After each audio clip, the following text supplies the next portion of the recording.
Hi everyone, this is Andy Hira from Simon Fraser University. I want to speak to you over the next few minutes about the problem in the Strait of Hormuz.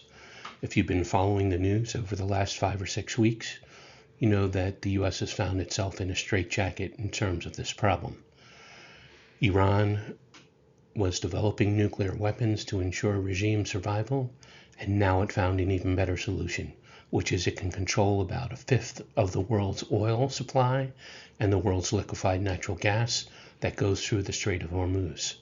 And Iran uses small civilian marked attack boats, it uses drones, it uses land-based missiles that can be in underground bunkers, and it has a 2,000-mile coastline from which it can shoot at U.S. troops if they decide to land.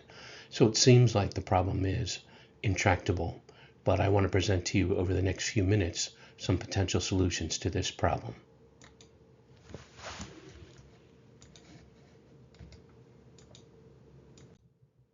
Now, if we look at the map of the Middle East, what we see immediately is that the Strait of Hormuz is in the center of all the action.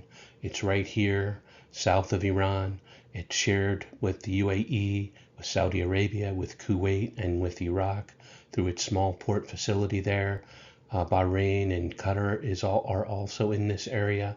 All of those nations depend on shipping the oil out through the Strait of Hormuz. But think about the fact that Iran's coastline is so long, it allows it to fire drones and missiles upon any shipping that happens here.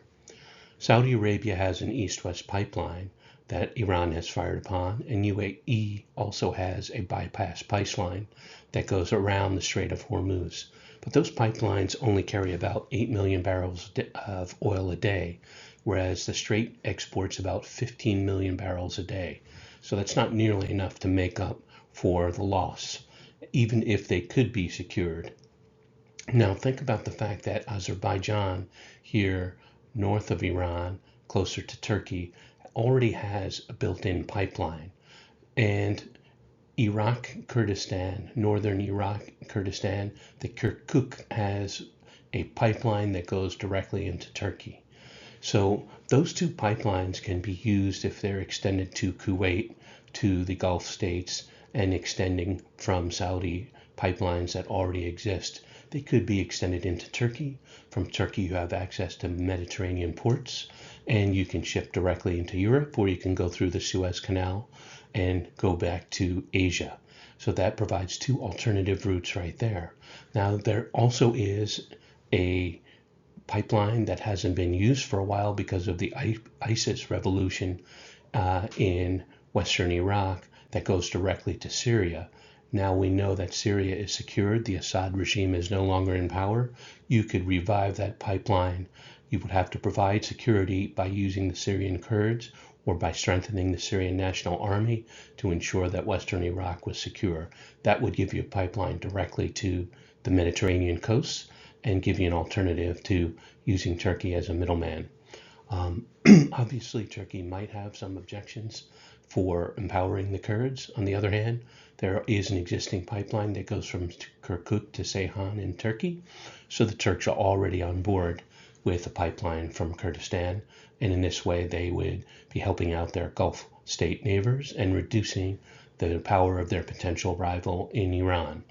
A third potential pipeline could go to Israel or Lebanon for obvious reasons, based on Israel's militaristic stance against Hamas.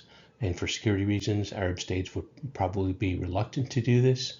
However, this would give them a way to bypass the former ISIS-led and Sunni-held territory in western Iraq.